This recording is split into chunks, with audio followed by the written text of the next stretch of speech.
Welcome to Murder with the Misses. I'm Darren. And I'm Amy, and today we're going to tell you about Katie Pladl. Don't forget to check us out on Spotify, Apple Podcasts, YouTube, Podbean, and Facebook. Like, share, subscribe. Make sure to hit the notification bell so you get the new episodes whenever they drop, and tell your friends as always. We're going to start at the beginning on this one with Steven Pladl. He lived with his mom growing up. He was quiet but had explosive anger issues. He was bullied a lot, most known for wearing the same San Jose Shark jersey every day to school. And I mean every day. So he found most of his preferred interaction to be online. In 1995, he met a girl online that he really took a liking to.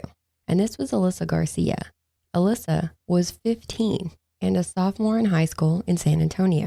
Steven was 20 by this time and living in New York. They quickly started texting each other every day, which I remember being a teenager in 1995 and I couldn't afford a cell phone. And when I finally got one in 1998, it had like the pull-out antenna. But texting was not a thing like it is now, not as common or easy to do. So I'm not sure if they actually meant texting on a cell phone or online chats. Either way, her parents were not happy with the, let's just call it what it was, grooming that Steven was doing to their daughter. Steven drove from New York to San Antonio, and Alyssa ended up leaving home and running away back to New York with him. Why her parents didn't call the cops, I couldn't tell you. But they didn't. At 17, on January 29th of 1998, she gave birth to a baby girl that they named Denise. After Denise was born, Alyssa started noticing red flags. Steven would tell her that if she ever left him, that he would shoot himself and video it, then make sure that it got to her so she would have to watch it. The abuse didn't stop at her though. She said he couldn't handle Denise crying. He would sometimes cover her mouth with his hand to quiet the noise. He would put her in a cooler or ice chest to muffle the sound. And when Alyssa would finally be able to get past Steven to get her out of the cooler, she would be having trouble breathing and be covered in sweat. She said that he would also pinch her all over her body and leave bruises. Alyssa had no one to turn to since she left her family behind to be with Steven. Yeah, so she's found herself in this abusive relationship with nowhere to go. And that's what predators do. Isolation is part of their game. But Alyssa had to make the hard decision to give Denise up for adoption to keep her safe. Denise was just 8 months old. She was adopted by Anthony and Kelly Fusco, and he was an officer for the Department of Corrections, and she was the secretary for the Land Use Department. They changed her name to Katie Rose, and she was raised in Dover, New York. She grew up to be an animal lover. She rescued animals as a teenager, especially cats. She was a feminist, was nicknamed Pac-Man because she was a foodie, but it was funny because she was also a vegetarian. A good drummer. She loved art and used to draw comics for the school paper. And she posted on social media, "A pen and something to draw on became a safe place for me. Ink became my weapon against rules and regulations. For me, a life without art is no life at all." She graduated from Dover High School in 2016 with plans to go to college for digital advertising. But before she could do that, she had one more mission: to find her birth parents. She wanted to see who she looked like, see if they had the same mannerisms. And she found Alyssa on social media. They started talking every day. And Katie learned that Alyssa and Steven were still together. They had got married in 2006, moved to Richmond, Virginia, and then Enrico, North Carolina.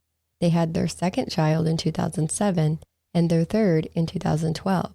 So Katie found out she had biological siblings. Alyssa would say in a later interview that she felt like Steven had changed.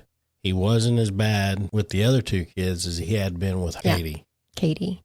Yeah, a lot of people had asked her, why did you stay with him after all this stuff? And she said he got better.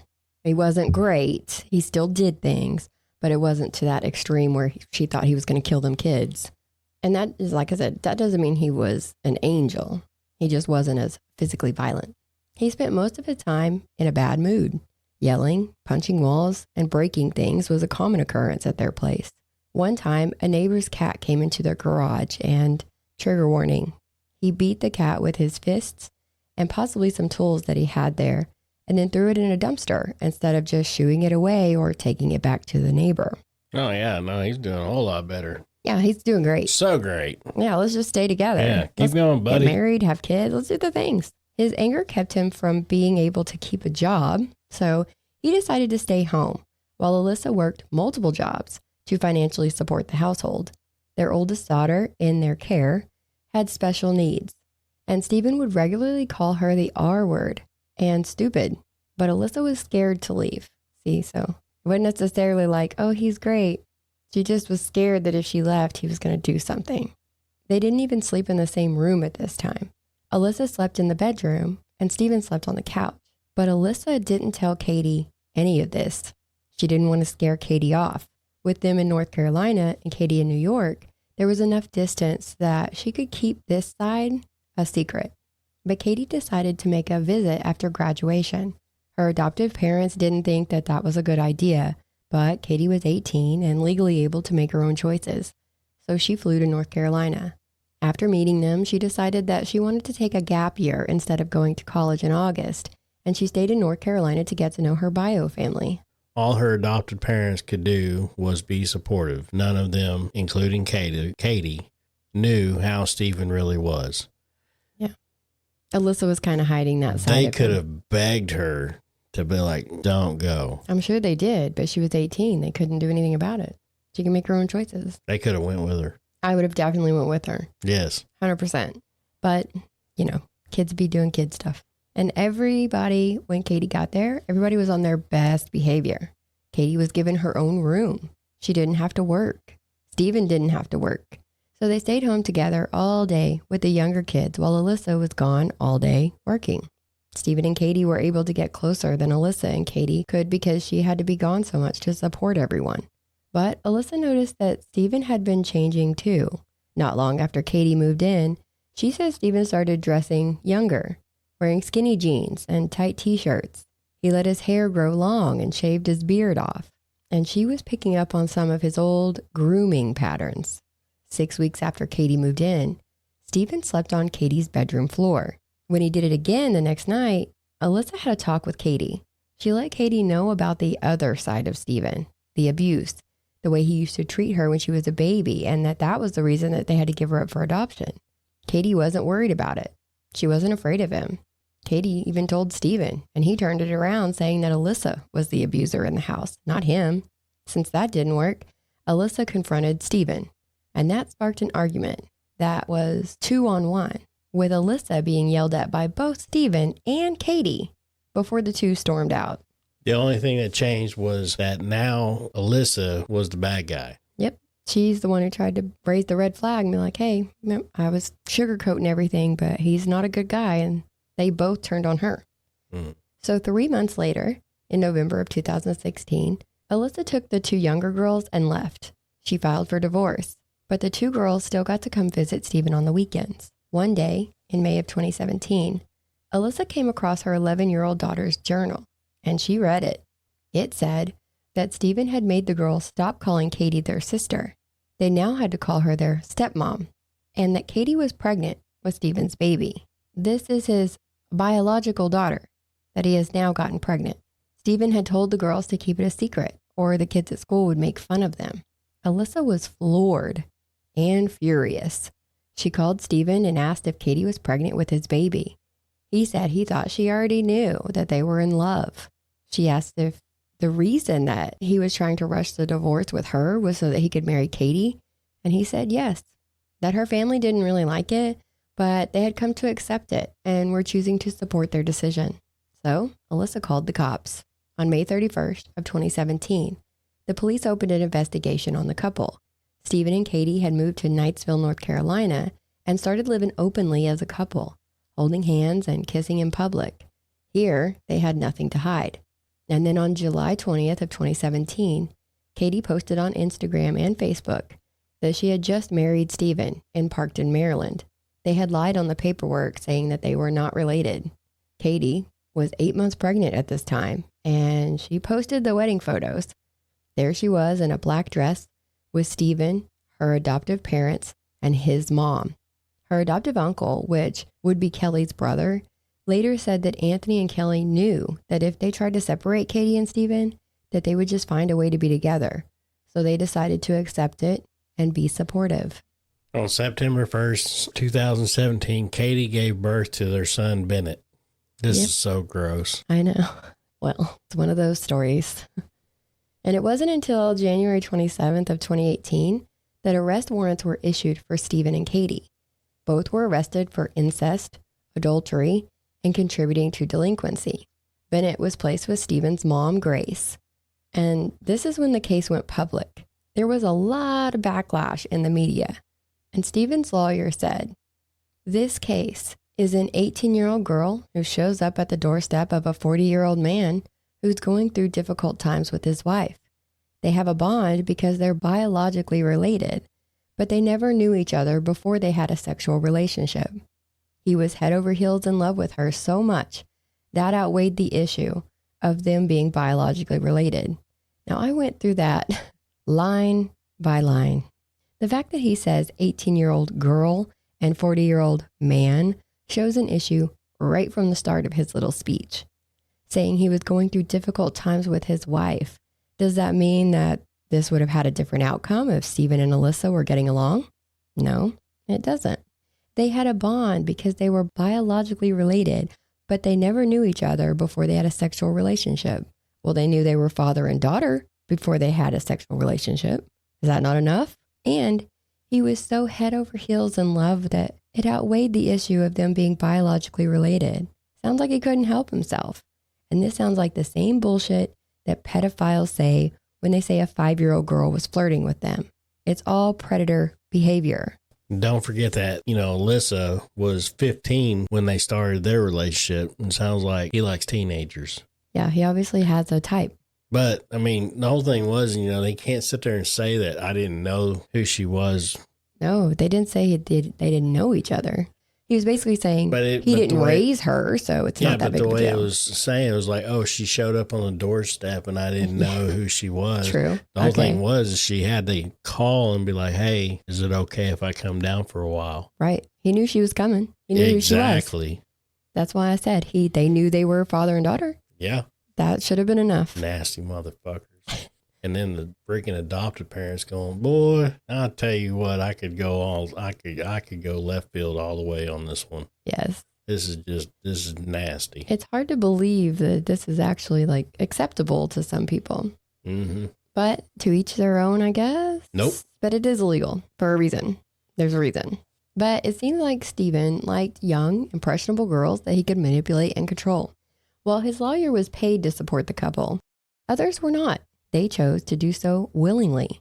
The bond was $1 million each, so a GoFundMe was actually set up to help raise bail money.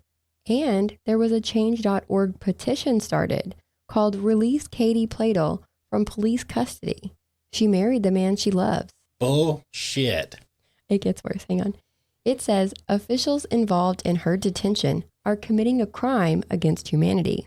They discriminated against the couple, kidnapped them, took their child from them, separated them, terrified them with the threat of a long jail sentence and criminal record, held them against their will without good reason. They are at risk to nobody. They demand massive financial burdens with that $1 million bond. They call it an extortionate amount. Threatened to take them across state boundaries, which would be the extradition to Virginia. If they were a gay couple, all of Hollywood would have shut down in protest. Okay. Politicians would be crying on TV, pleading for justice and compassion and kindness. Love is love. People can't help who they fall in love with. Equality, an end to discrimination based on one's sexuality. I hate to say this, but there's a fucking difference. There's a difference. Yes. There's a difference in people that, like the same gender and then you got people that like their family members. Member. Yeah. Then you got.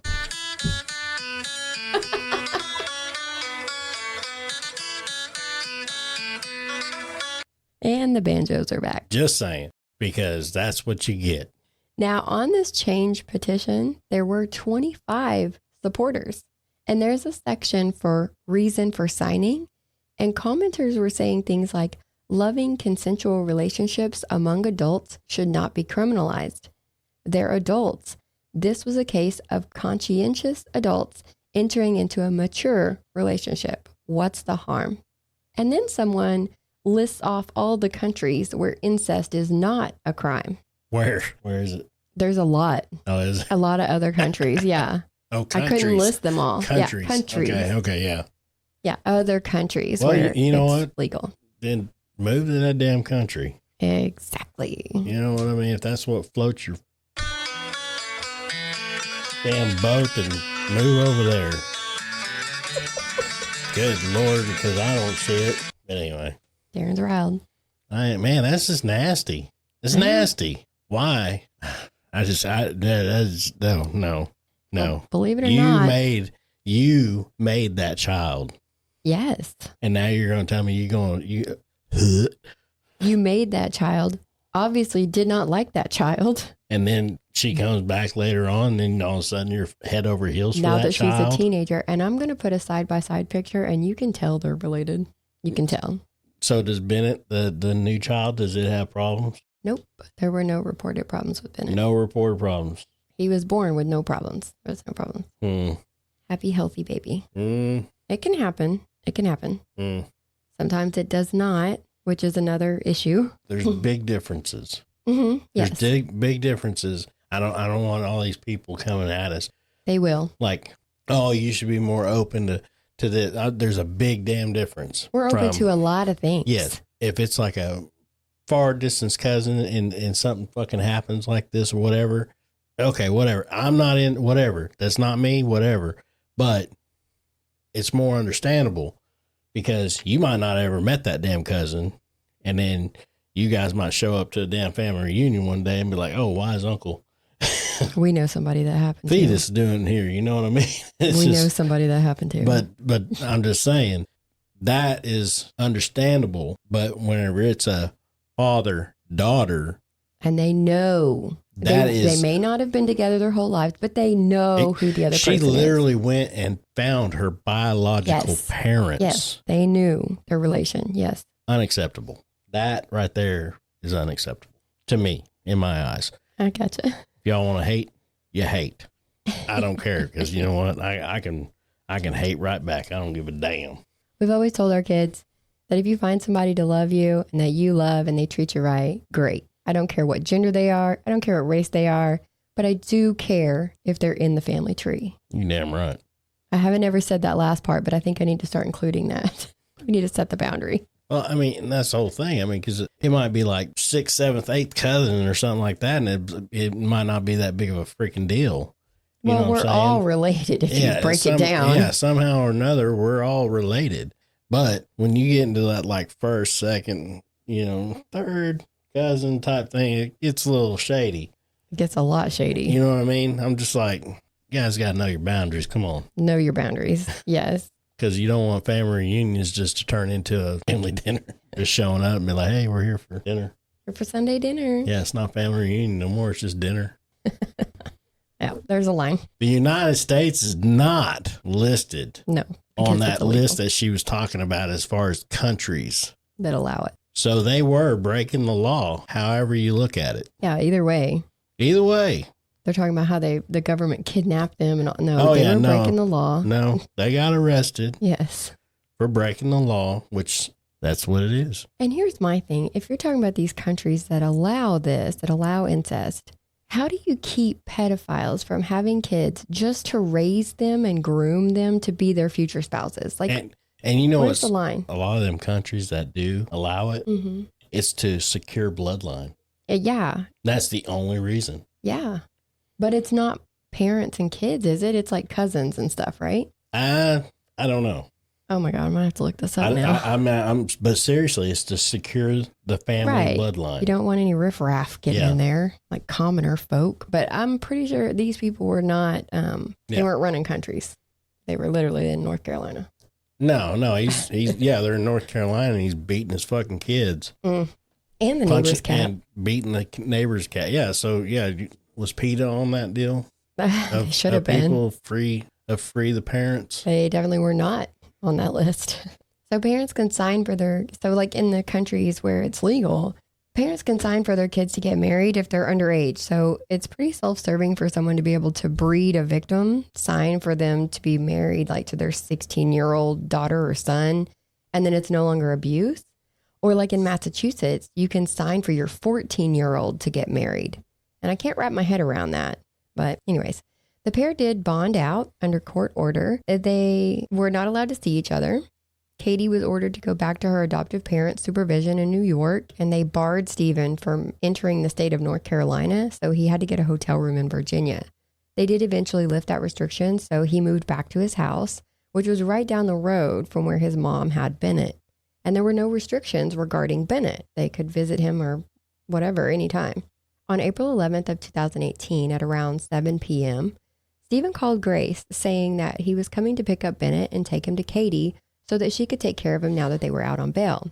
What Grace did not know at this time is that Katie had called Steven earlier that day, not to ask that he bring her Bennett, but to tell him that she wanted a divorce. After having some time away from him, she realized that what they were doing was wrong, and she wanted out. She didn't want to fight to have a relationship. She wanted to go to school and live her life. And this is when Steven snapped. That evening, he picked up Bennett, and instead of starting the drive to New York, he went back to his house.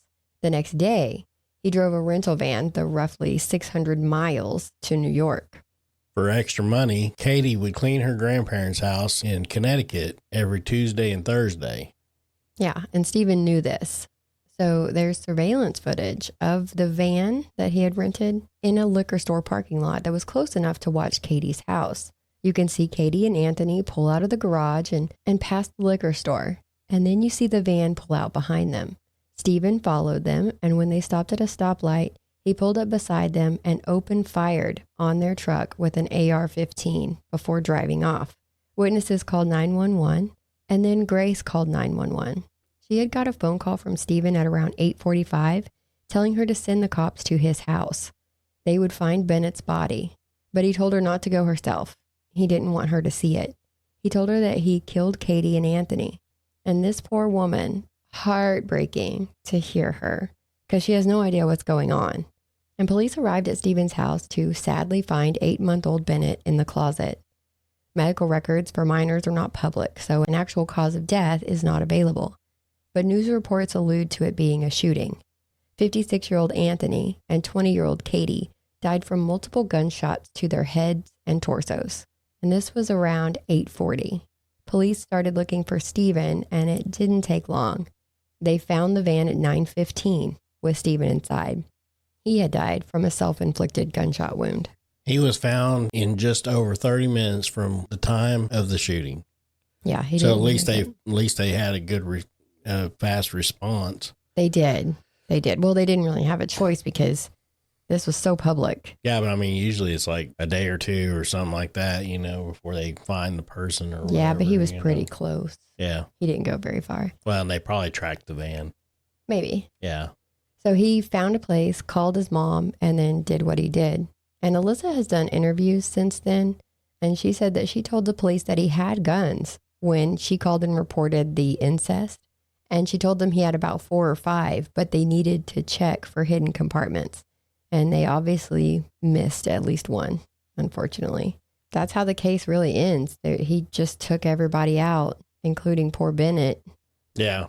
And left his mom just to hold the bag. And Alyssa, she's now raising their other 2 kids by herself, which is probably the best for everybody, I think. Well, this definitely sucks how it turns out. But yeah, poor Katie. Just how it began and everything. I mean, it should never even started. No, it shouldn't have started.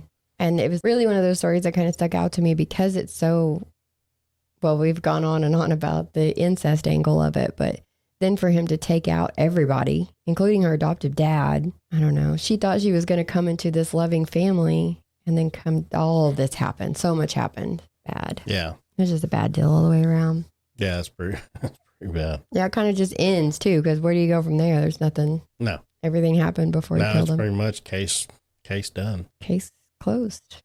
Yeah. All right. Help is available. If you need assistance, you can always call RAIN the Rape, Abuse, and Incest National Network 24 hours a day at 800-656-HOPE, HOPE. All right, well, that's it for this one. I do want to thank everybody that subscribes and follows us and everything. We appreciate but we you. do need more subscribers, so tell your friends, tell everybody you know. We'll see you guys on the next one. Bye.